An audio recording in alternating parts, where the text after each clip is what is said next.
வணக்கம். நாம எல்லாருமே இந்த செஞ்சிருப்போம்.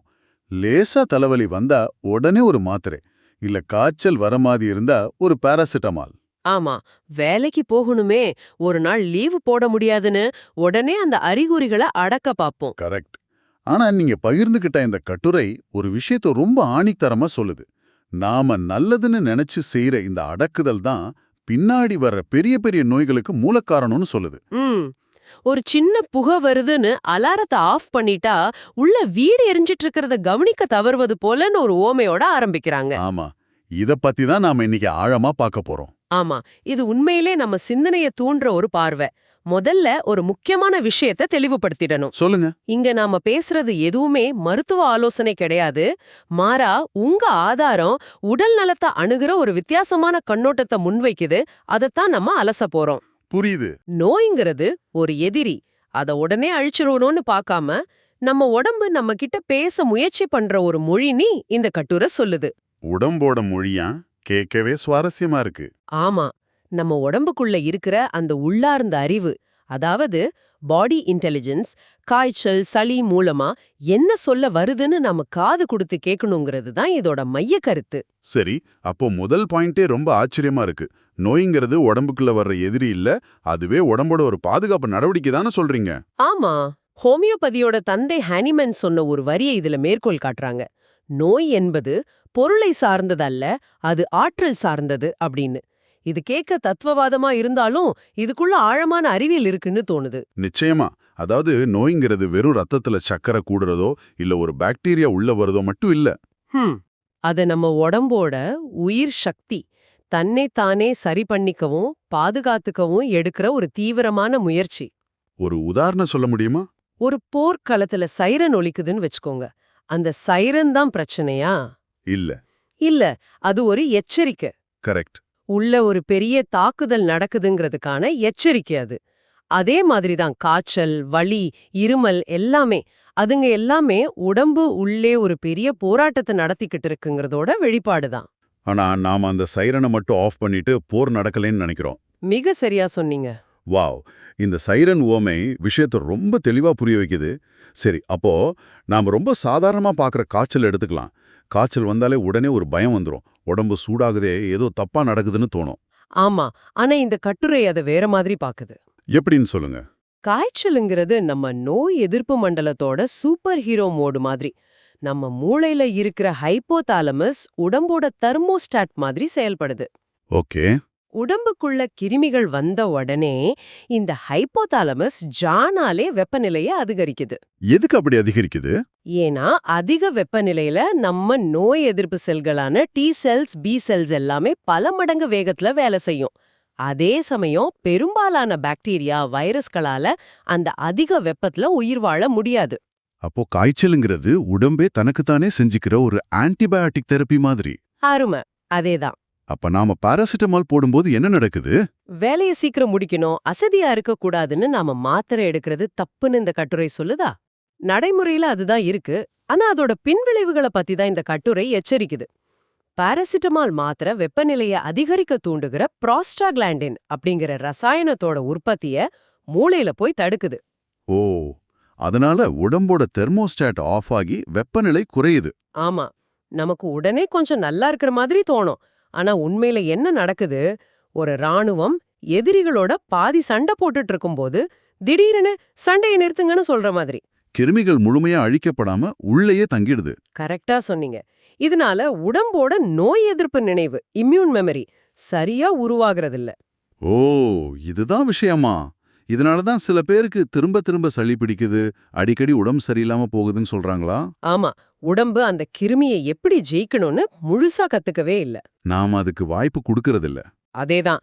அந்த முழு போராட்டத்தையும் நடத்தி முடிக்க உடம்புக்கு நாம வாய்ப்பு கொடுக்காததால அடுத்த முறை அதே கிருமி வரும்போது அதுக்கு மறுபடியும் முதல்ல இருந்து போராட வேண்டியிருக்கு. இதுதான் நீண்ட காலத்துல ஒவ்வாமைகள், ஆட்டோ இம்யூன் பிரச்சனைகளுக்கு கூட ஒரு தொடக்க புள்ளியா அமையுதுன்னு இந்த ஆதாரம் குறிப்பிடுது. சரி, காய்ச்சல் கதை இதுன்னா சளி இருமலுக்கும் இதேதானா? சளி வந்தாலே நாம ரொம்ப அருவருப்பா பார்ப்போம். ஆனா இந்த கட்டுரை அத ஒரு நச்சு கழிவு வண்டின்னு ஒரு சுவாரஸ்யமான பேர்ல சொல்லுது. ஆமா, யோசிச்சு பாருங்க, நம்ம உடம்பு எவ்ளோ புத்திசாலித்தனமானதுன்னு. சளிங்கிறது வெறும் தண்ணீர் இல்ல. அப்போ அதுல என்ன இருக்கு? அதுக்குள்ள செத்துப்போன செல்கள், பாக்டீரியா, வைரஸ்களோட கழிவுகள், நச்சுப் பொருட்கள்னு உடம்புக்கு தேவையான எல்லாத்தையும் கலந்து ஒரு மூட்டை கட்டி வெளியே தள்ளுற ஒரு அற்புதமான செயல்முறை அது. இருமல்கிறது அந்த மூட்டைய வேகமா வெளியே தள்ளுற ஒரு இழக்கமா? ஆமா. ஆனா ஒரு முக்கியமான மீட்டிங்லயோ இல்ல ராத்திரி தூங்கும்போதோ விடாம இருமல் வந்தா ரொம்ப கஷ்டமா இருக்குமே. அந்த மாதிரி நேரத்துல கூட மருந்து எடுக்கக்கூடாதுன்னு இந்த கட்டுரை சொல்லுதா? இது ஒரு மிக முக்கியமான கேள்வி. இந்த கட்டுரை சொல்றது என்னன்னா, இருமல் மருந்துகள், குறிப்பா ஆன்டிஹிஸ்டமைன் மாத்திரைகள், நம்ம மூச்சுக்குழாய்களை சுத்தம் பண்றதுக்கு காரணமான நரம்பு அனிச்சை செயலை தடுத்து நிறுத்திடுது. இதனால இருமல் உடனே நிக்கும். ஆமா, நமக்கு நிம்மதியா இருக்கும். ஆனா அந்த நச்சு கழிவு வண்டி எங்க போகும்? உள்ளேயே தங்கிடுமா? வெளியே போக வழி இல்லாததால உடம்பு அதை இன்னும் ஆழமான இடங்களுக்கு, அதாவது சைனஸ் அறைகளுக்குள்ளேயோ இல்ல நுரையீரலோட மூளை முடுக்குகளுக்குள்ளேயோ தள்ளிடும். அப்ப தற்காலிக நிவாரணம் தான் கிடைக்குது. ஆமா, நீண்ட காலத்துல இதுவே சைனோசிடிஸ், ஆஸ்துமா இல்ல நாள்பட்ட தொண்டை பிரச்சனைகளுக்கு அடித்தளம் போடுது.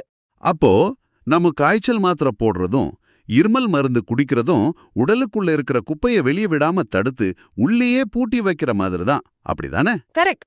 இது நீண்ட காலத்துல என்ன மாதிரியான தாக்கத்தை ஏற்படுத்தும்?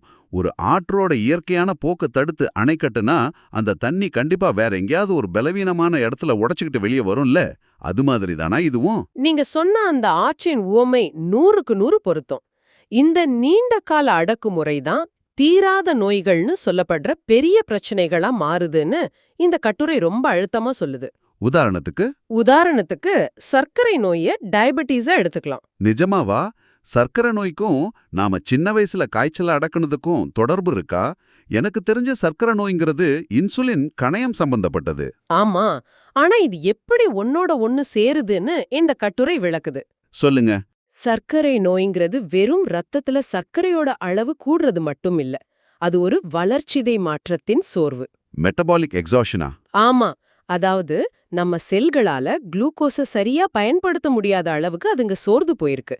பல வருஷங்களா நாம அடக்குன நோய்களோட நச்சுக்கள், அழற்சி எல்லாம் சேர்ந்து செல்களோட வேலைய மந்தமாக்கிடுது. அப்போ நாம எடுக்கிற மாத்திரைகள்? நம்ம எடுக்கிற மாத்திரைகள் ரத்தத்துல சுத்துற சர்க்கரைய குறைச்சு நம்பரை மட்டும் சரி பண்ணுமே தவிர செல்களோட அந்த அடிப்படை சோர்வை சரி பண்றதில்ல.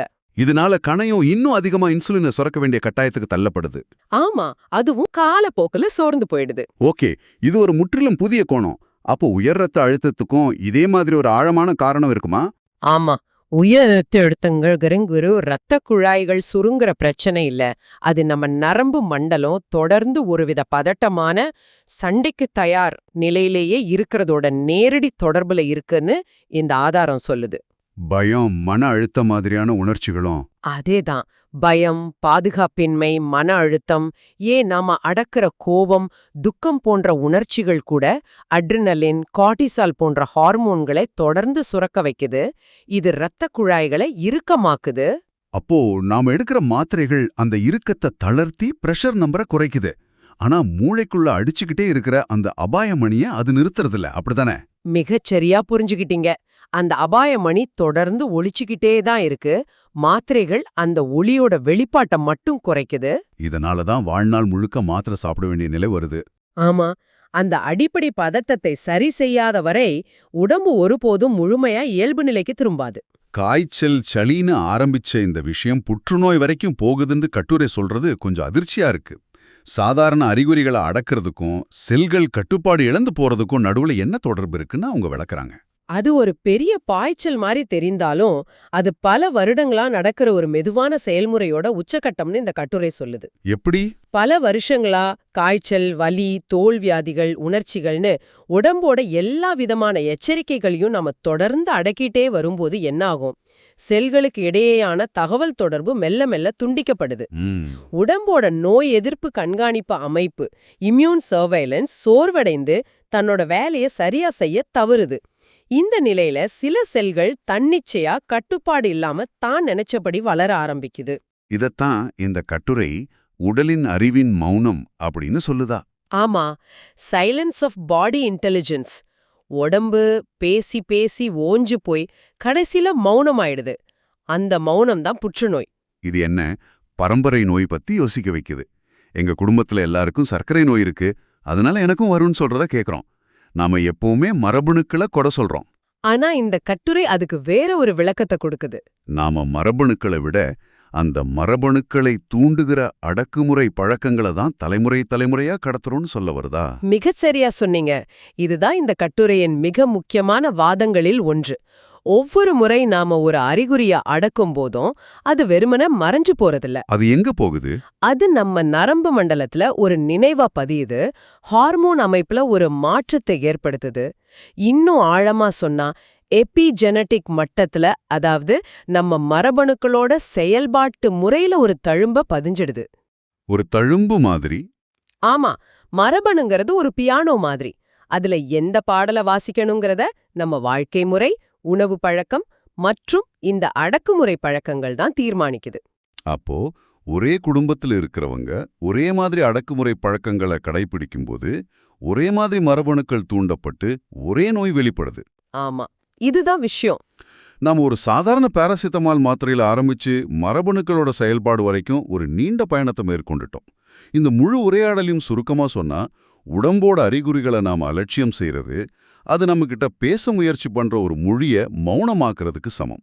கரெக்ட். சின்ன சின்ன எச்சரிக்கை ஒலிகளை நாம கேட்க தவறும்போது உடம்பு இன்னும் பெரிய, இன்னும் ஆபத்தான வழிகள்ல நம்ம கவனத்தை ஈர்க்க முயற்சி பண்ணுது. அப்போ இதுக்கு என்னதான் தீர்வு?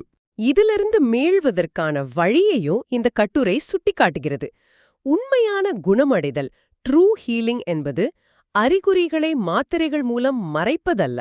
அதுக்கு பதிலா அது உடலின் அந்த உள்ளார்ந்த அறிவை மீண்டும் தட்டி எழுப்பி அதை செயல்பட வைப்பதுதான்.